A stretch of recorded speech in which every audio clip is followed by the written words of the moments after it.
Hi friends, இன்றைக்கி முருங்கைக்கீரை மசியல் பருப்பில் போட்டு வரமிளகாய் கிள்ளி போட்டு மசிச்சா சூப்பராக இருக்கும். இன்றைக்கி அதுவும் இன்றைக்கி எங்கள் வீட்டு மரத்து முருங்கைக்கீரை எப்படி சமைக்கிறதுன்னு பார்க்கலாமா? கீரையை சுத்தம் பண்ணிட்டோம். இன்றைக்கி வில்லேஜ் சமையல் அடுப்பில் தண்ணி சூடேறினோடனே பருப்பு சேர்த்திக்கலாம். கழுவிட்டு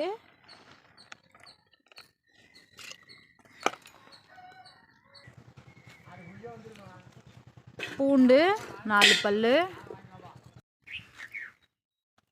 சின்ன வெங்காயம்,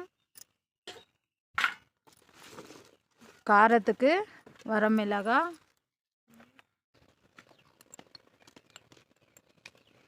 மஞ்சள் பொடி சேர்த்திக்கலாம்.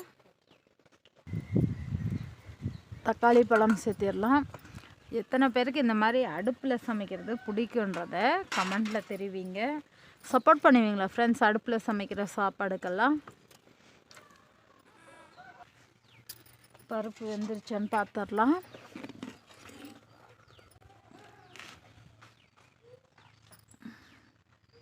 பாதி வெந்துருச்சு. இப்போ நம்ம கீரை சேர்த்துனாங்கன்னா பருப்பு கீரை எல்லாம் வேகிறதுக்கு டைம் சரியாக போயிடும்.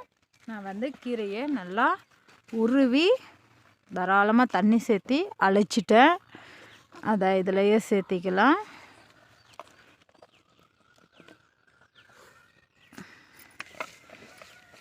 முருங்கைக்கீரை ரொம்ப ரொம்ப உடம்புக்கு நல்லது ஃப்ரெண்ட்ஸ். பொரியலாக எடுத்துக்கலாம், இந்த மாதிரி கீரை மசியலாக எடுத்துக்கலாம். சும்மா வெறும் இதவே வணக்கி உப்பு மிளகாத்தூள் போட்டு சாப்பிட்டா கூடமே கீரையுடைய சக்தி நமக்கு கிடைக்கும். அது ஹீமோகுளோரின் கம்மியாக இருக்கிறவங்களாம் வாரத்தில் 3 முறை கூட சாப்பிடலாம், எந்த பிரச்சனையும் வராது. நிறைய சக்திகள் இருக்கிற இந்த முருங்கைக்கீரையை நான் வாரம் 2 முறை எடுத்துக்கிறேன்.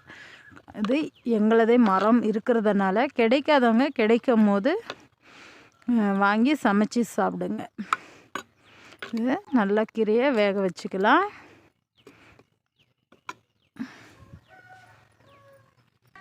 முருங்கைக்கீரை சமைச்சிங்கன்னா, சப்போஸ் அடுப்பில் சமைச்சிங்கன்னா கீரை சேர்த்துன உடனே அடுப்பு அணையாத கொஞ்சம் பார்த்துக்கோங்க, இல்லைனா கீரை மறுத்த மாதிரி ஆயிரும். நான் இன்றைக்கி கொஞ்சம் இளங்கீரை தான் எடுத்திருக்கேன், அதனால் எனக்கு சட்டுன்னு வெந்துடும்.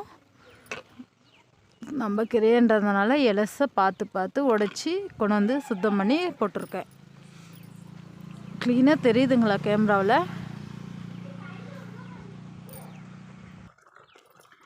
நல்லா ஒரு 5லேருந்து 8 நிமிஷம் போல் நல்லா வேக வச்சுக்கலாம். அடுப்பில்ன்றதுனால நீங்கள் குக்கரில் செய்கிறவங்களா இருந்தால் 2 விசில் விட்டிங்கன்னா நல்லா பஞ்சு மாதிரி வெந்துடும்.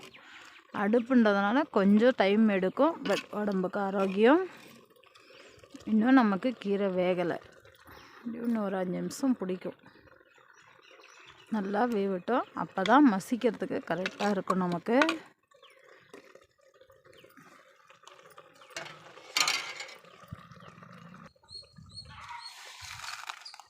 கீரை வெந்துருச்சு. உப்பு சேர்த்துட்டு இதை எடுத்துகிட்டு மசிச்சிடலாம். எங்கள் ஊரில் இப்படி தான் கடையுங்க. ஒரு பேலன்ஸ் வச்சுக்கிட்டு இப்படி போட்டு நல்லா மசிச்சிருவோங்க.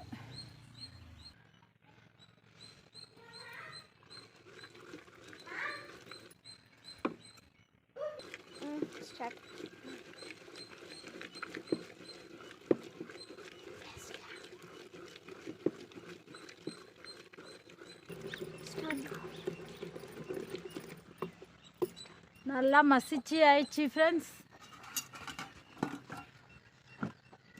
கீரை வடித்த தண்ணியை சேர்த்திடலாம்.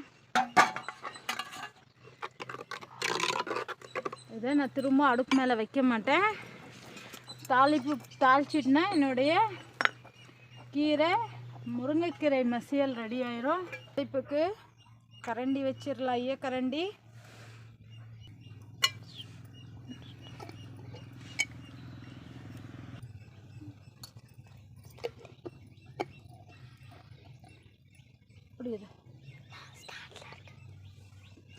கடுகு சேர்த்துடலாம். கடுகு நல்லா பொரியட்டும்.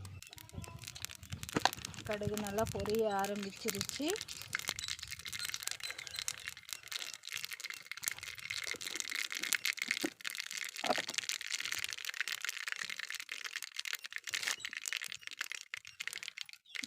கருவேப்பிலை.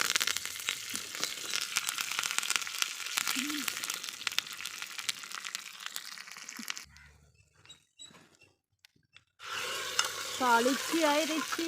நம்மளுடைய முருங்கைக்கீரை மசியல் ரெடி ஆயிடுச்சு. இன்றைக்கி அதுக்கு நான் தொட்டுக்கிறதுக்கு